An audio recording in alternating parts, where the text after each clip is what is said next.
Agbemeye, agbemeye, agbemeye, agbemeye. Nagbemenya otu ape anya. Meledi la pete pete pete pete kwa agbeme. Beke meku miga hanu o. Miawe seunlo, miawe seun kaka kaka kaka kaka kaka kaka. Kuna madi agbeme o kwele.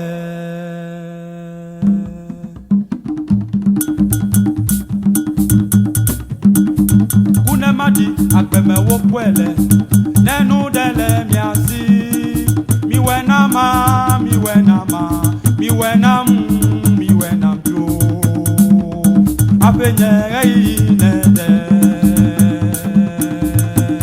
jalele kuna madi agbeme wo kwele nenu dele miasi miwena ma miwena mjo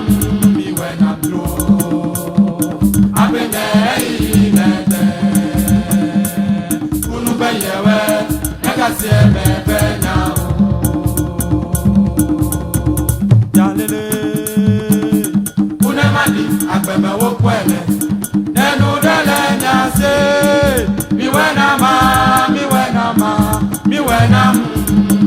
mjo abenye inede kunu beyewe negasie mebenya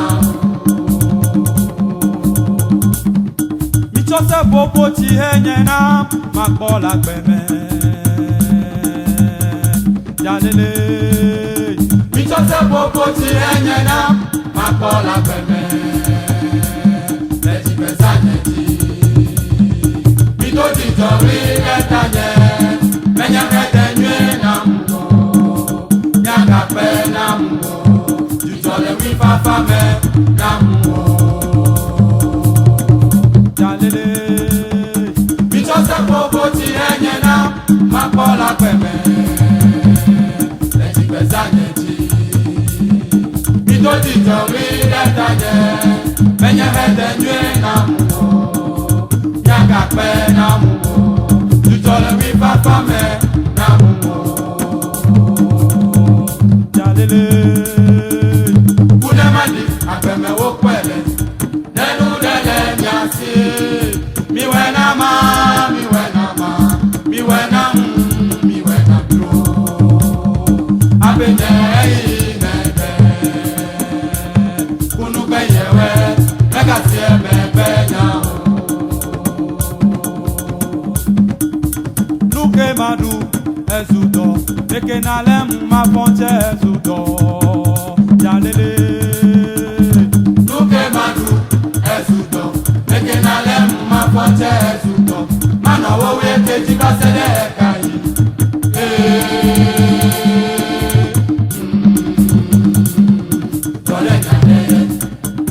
jalele nuke madu ezudo eke nalem ma fonche ezudo mana wo weke jibasede kai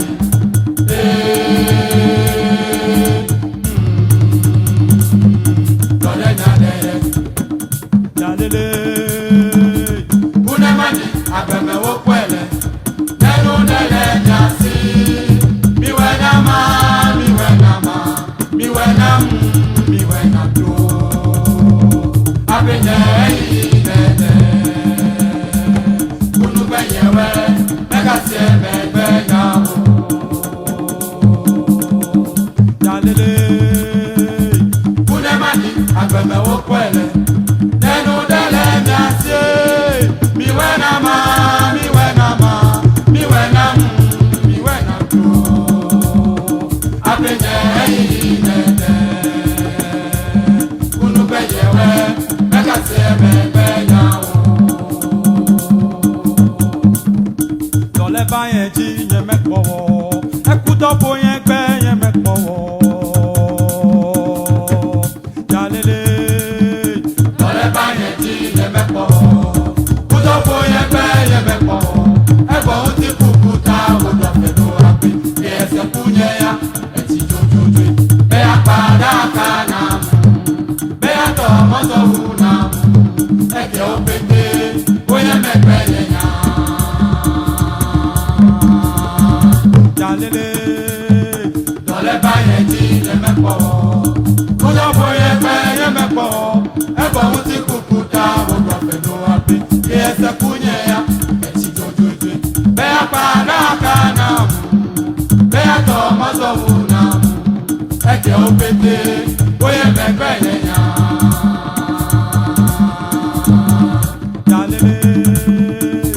Kúnyẹ́mádì àgbẹ̀mẹ̀wò pẹ̀lẹ́ nẹ́nu dẹ́lẹ̀ nyàsí miwẹ́ náà má miwẹ́ náà má miwẹ́ náà mú miwẹ́ náà tó abẹ́jẹ́ yìí mẹ́tẹ́ olùgbẹ́yẹwẹ́ ẹ̀ka sí ẹ̀mẹ́gbẹ́ náà wò. Ẹ̀fìwé nọ́bìyẹ̀wé ọ̀nàwé jalele. Ìwé nọ́bìyẹ̀wé ọ̀nàwé. Òsánfò kẹ́sì kàpẹ́tọ̀ ya pẹ̀mẹ́sẹ̀bẹ́ ìdẹ̀mí apẹ́ lọ́lọ́fíà yàgbẹ̀wò làgbẹ̀mẹ́. Ẹ̀ka ká ó mẹ́ ẹ̀yìn sẹ́sẹ́ ó mẹ́. Ẹ̀ka náà nọ n'ẹ̀pẹ́ bọ̀ apẹ́ nàbànà jàjà tó. Jùdẹ̀dẹ̀ tọ́wẹ́ amẹ́kúkú wọ̀lọ́. Jalele. Ìwé nọ́bìyẹ̀wé ọ̀nàwé. Òsánfò kẹ́sì kàpẹ́tọ̀ ya pẹ̀mẹ́sẹ̀bẹ́ ìdẹ̀mí apẹ́ lọ́lọ́fíà yàgbẹ̀wò làgbẹ̀mẹ́. Ẹ̀ka ká ó mẹ́ ẹ̀yìn sẹ́sẹ́ ó mẹ́. Ẹ̀ka náà nọ n'ẹ̀pẹ́ bọ̀ apẹ́ nàbànà jàjà tó. Jùdẹ̀dẹ̀ tọ́wẹ́ amẹ́kúkú wọ̀lọ́. Jalele. Kúnyẹ́mádì àgbẹ̀mẹ̀wò pẹ̀lẹ́ nẹ́nu dẹ́lẹ̀ mìàsí miwẹ́ náà má miwẹ́ náà má miwẹ́ náà mú miwẹ́ náà tó abẹ́nẹ́ yìí dẹ́dẹ́ olùgbẹ́yẹwẹ́ lẹ́gàsí ẹ̀mẹ́gbẹ́ yà ó. Jalele. Kúnyẹ́mádì àgbẹ̀mẹ̀wò pẹ̀lẹ́ nẹ́nu dẹ́lẹ̀ mìàsí miwẹ́ náà má miwẹ́ náà má miwẹ́ náà mú miwẹ́ náà tó abẹ́nẹ́ yìí dẹ́dẹ́ olùgbẹ́yẹwẹ́ lẹ́gàsí ẹ̀mẹ́gbẹ́ yà ó.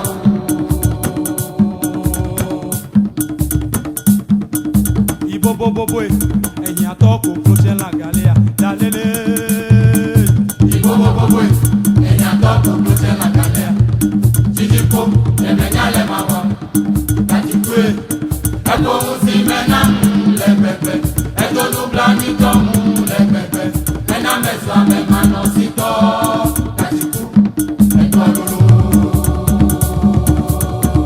Jalele.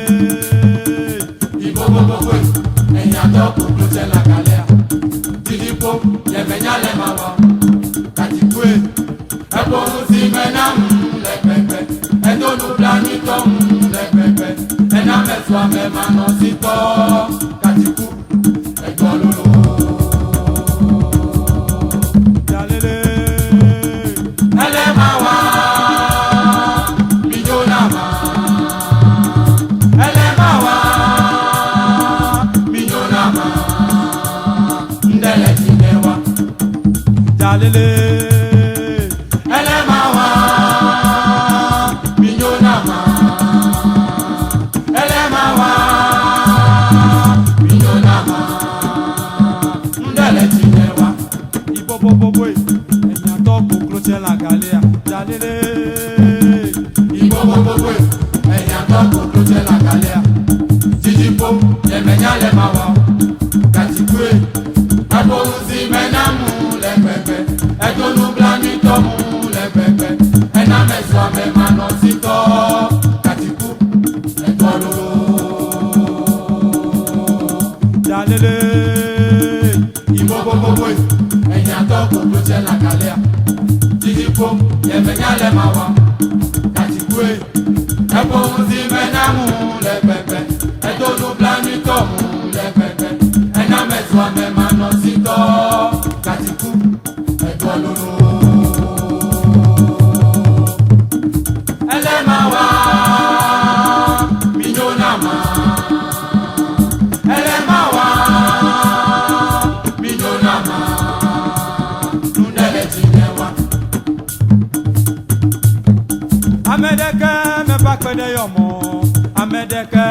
pede yomo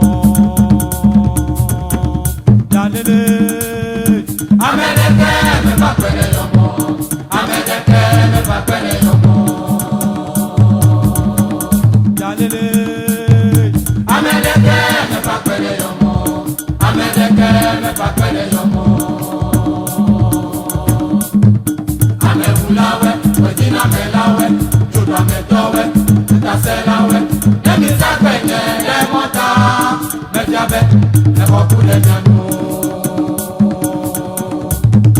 Amehulawe Wejina melawe Judwa metowe Taselawe Nemi sakwenye Lemota Mejabe Nekokule nyanu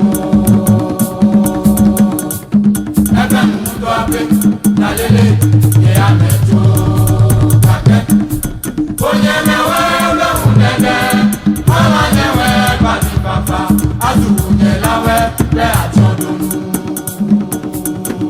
Jalele Onye mewe unede Ola nyewe Badi papa Azu unyelawe Le atodonu Onye mewe behu dede Olonye we papi papa Azunye lawe be achodonu Amedeke me pa pede yomo Jalele Amedeke me pa pede yomo Amedeke me pa pede yomo Jalele Amedeke me pa pede yomo Amedeke me pa pede yomo Amehulawe Ojina melawe Judwa metowe Taselawe Nemi sakwenye Lemota Mefiabe Nekokule nyanu Amehulawe Ojina melawe Judwa metowe Taselawe Nemi sakwenye Lemota Mefiabe Nekokule nyanu Ebe mumuto ape Jalele Ye amejo Kake Onye mewe be unede Ola nyewe Badi papa Azu unyelawe Be atodonu Jalele Onye mewe be unede Ola nyewe Badi papa Azu unyelawe Be atodonu Teflepeta Pople menkeni kefiedo Jalele Teflepeta Pople menkeni kefiedo Jome mayata Jemele mkupla londomo Bemo zozo Fido fidiye Yane klo dusi ne klomya Bana mewo bana Jalele Teflepeta Pople menkeni kefiedo Jome mayata Jemele mkupla londomo Bemo zozo Fido fidiye Yane klo dusi ne klomya Bana mewo bana Na ople Ebe mekayo Na obe solime Ebe mekayo Na obe hado Ebe mekayo Na obe kuga Ebe mekayo Jalele Mejepejaleleji Amopeke wo kame Medeke mele anyapana wo Katekis medwa kreiyo Kake ya chejo ya kre Amedada mebisa jokate joya si Kame woje komule Ene kopya Na ople Ebe mekayo Na obe solime Ebe mekayo Na obe hado Ebe mekayo Na obe kuga Ebe mekayo Jalele Mejepejaleleji Amopeke wo kame Medeke mele anyapana wo Katekis medwa kreiyo Kake ya chejo ya kre Amedada mebisa jokate joya si Kame woje komule Ene kopya Teflepeta Pople menkeni kefiedo Jalele Teflepeta Pople menkeni